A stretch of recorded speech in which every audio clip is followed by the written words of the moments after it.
by the use of laser links. Laser crosslinks enable Starlink constellations to beam internet access, particularly to polar regions, which will be discussed shortly. When SpaceX arrives on Mars and starts providing service, this is known as the Mars Declaration of Independence. According to a clause in the Starlink Terms of Service, the firm will have total independence from any authority on Earth. According to the Starlink Terms of Service, for services performed on Mars or in transit to Mars by a Starship or other spacecraft, the parties recognize Mars as a free planet and that no Earth-based government has jurisdiction or sovereignty over Martian operations. Therefore, conflicts will be resolved in accordance with self-governing principles that were established in good faith at the time of Martian settlement. Despite SpaceX's efforts to make Starlink more discreet, Starlink satellite trains sometimes appear in the sky in an odd way. These satellites can be quite visible when they're released and as they move toward their orbits. Despite the fact that local news stations are inundated with questions from shocked sky watchers, SpaceX has taken steps to make Starlink appear fainter in the night sky. These Starlink trains have garnered media attention and are frequently misidentified as UFOs. These sightings endanger the dark skies needed for astronomy, in addition to raising concerns about being mistaken for UFOs. The International Astronomical Union has called on the United Nations to sky from Starlink constellations. Before we go deep into the altercations of China and Russia with Musk, please make sure to leave a thumbs up.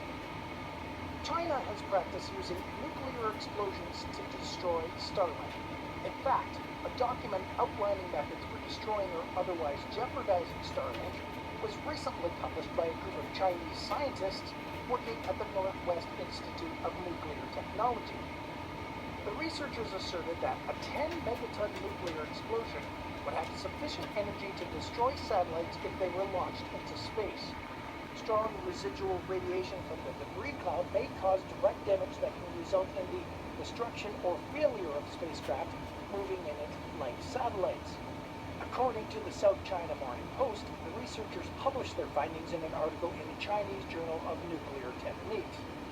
Chinese physicists simulate nuclear blast against satellites, South China Morning Post.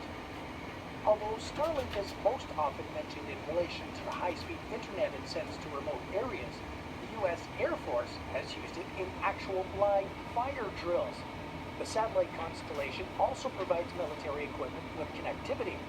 While Ukrainian forces have made extensive use of Starlink during Russia's ongoing invasion of Ukraine, the U.S. military has other applications for the technology in a live fire exercise. Together in 2020, U.S. military assets used information from the Starlink satellite to shoot down a drone and a cruise missile. According to SpaceX's Starshield page, the company has created a Starlink partner project called Starshield that will only provide the American military and related organizations with extra high assurance cryptographic capabilities necessary to host classified payloads and process data securely while meeting the strictest government requirements. Starshield will offer greater security than Starlink, but will Starshield ever be weaponized? Given the large number of satellites orbiting the planet, how challenging would it be to outfit the Starlink constellations, and more specifically, the Starshield, with a weapon that could be fired at the planet or other satellites as needed? Even though it would go against agreements like the Outer Space Treaty that forbids the use of weapons of mass destruction in orbit projects, some military organizations have recently discussed the idea. An American production from the 1950s known as Thor was abandoned before it even reached the conceptual stage. Space weapons have been proposed in a variety of ways over the years, including rods from God, which would launch kinetic energy weapons from orbit, and tiny satellites, which would have internal targeting systems that would allow them to shoot at other satellites or the planet below. Starshield has regrettably not received much information. SpaceX's Starlink technology and launch capability are used to support national security operations, according to a page on the company's website. It emphasizes the availability of end-to-end data encryption on Starlink's service and the fact that it is available today. Twitter has been criticized for its vocality. Many are concerned about Twitter because it is the most likely victim of any conflict between worldviews, because because the majority of Musk's wealth comes from his ownership of Tesla. Even as its competition with local electric vehicle makers heats up, Tesla had record sales of its vehicles in China in September.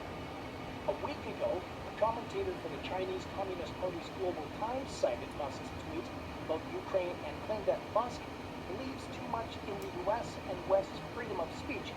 He will be taught a lesson.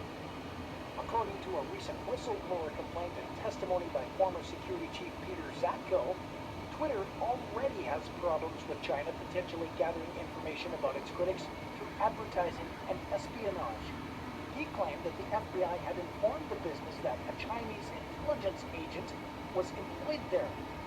Elon Musk is entitled to his opinions and speech, but let's just say Freedom House would welcome the opportunity to brief him more thoroughly on the egregious human rights violations in Russia, China, and elsewhere in the world before he takes ownership of one of the largest tech platforms, said Michael Abramowitz, president of the nonprofit Freedom House.